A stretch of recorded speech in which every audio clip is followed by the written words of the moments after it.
Сәуірде Магнумда орыс тілін талап еткен тұтынушының басы дауға қалып, қоғам бойкот жариялап еді. Дәл осы жағдай маусымда да қайталанды. Бұл жолы смол дүкендер желісінде. Бірақ кейінгі оқиғада халық сауда желісінде емес, тұтынушыға қарсы наразылық танытты. Бірнеше күн Threads желісі де шулаған. Енді мәселенің мән-жайын бірге талқыласақ. Эфирде көршінің қызы, жайғасып отырыңыз, тарқатып берейін.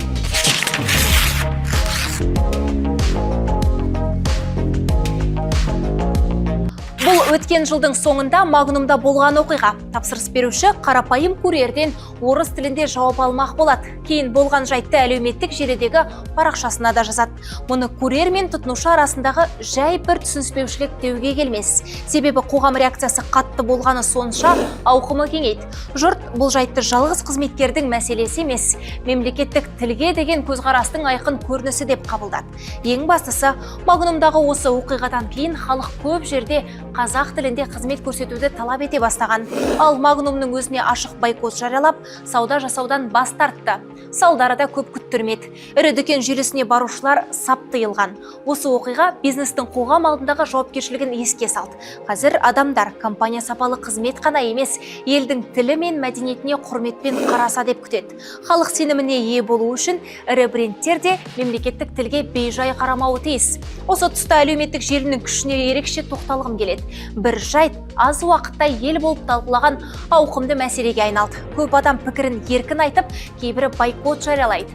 Бұл қоғамның өз көзқарасын әлеуметтік желіде ашық жеткізе алатынның, әрі қоғамдық пікірдің үлкен күшке айналғанының айқын көрінісі. Енді билік пен заң шығарушы орган өкілдерінің осы мәселе жайлы пікіріне назар салсақ. Мәжілістің экс-депутаты Елнұр Бейсенбаев бұл таза еңбек кодекс аясындағы мәселе, екі қазақ баласының арасындағы конфликт, бұл жерде парламентте талқылайтын мәселе жоқ деп қысқа қайырды. Ал премьер-министрдің орынбасары Серік Жұманғарин мұны тұрмыстық дау деп атап, әлеуметтік желіде әр сөзге абай болу керек деп ескертті. Хош, бұл шынымен де тек тұрмыстық деңгейдегі дүние ме? Егер жүйелі мәселе болмаса, дәл осындай жағдай 2023 жылы тағы да осы Магнумда, ал 2026 жылы смол супермаркетінде неге қайталанады?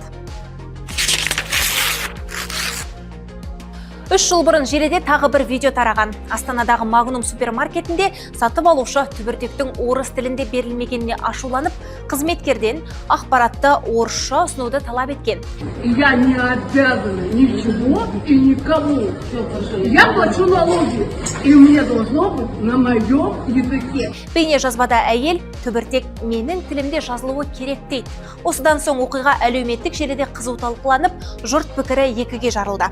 Бірі мұны тұтынушы қалауының мәселесі десе, екінші топ мемлекеттік тілдің қолданысына қатысты көзқарастың айқын көрінісі деп сөкті.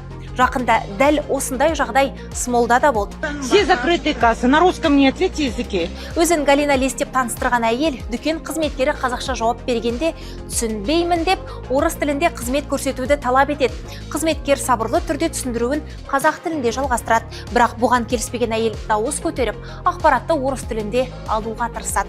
Оқиғадан кейін көпшілік қызметкердің әрекетін қолдап, мемлекеттік тілде сөйлеуге және оның мемлекеттік тілде қызмет көрсетуіне толық құқығы бар екенін айтты. Бұл жағдайдың заңдық салдары да болған. Орыс тілінде жауап беруді талап еткен әйел әкімшілік жауапкершілікке тартылып, 20 айлық есептік көрсеткішінде айыппұлды арқалаған.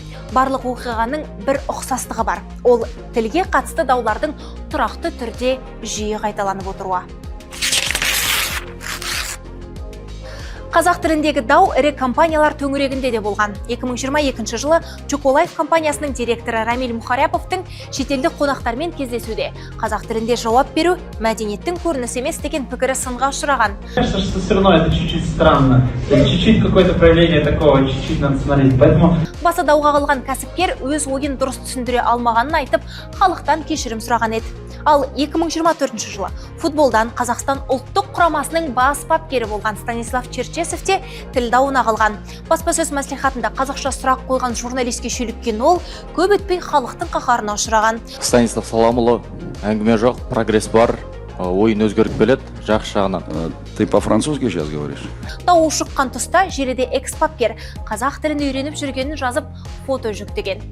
Қазақша сөйлеңіз, мемлекеттік тілде жауап беріңіз деген талаптар дүкенде, баспасөз мәслихатында, конференцияда, мәжіліс, тіпті іскерлік кездесулерде де жиі айтыла бастады. Бұл қоғамда ана тілімізге деген сұраныстың артқанын, әрі оған деген құрметтің күшейгенін көрсеткендей. Тілден таяқ жеген тағы кім бар? Пікірге жаза кетіңіз, бірге талқылайық.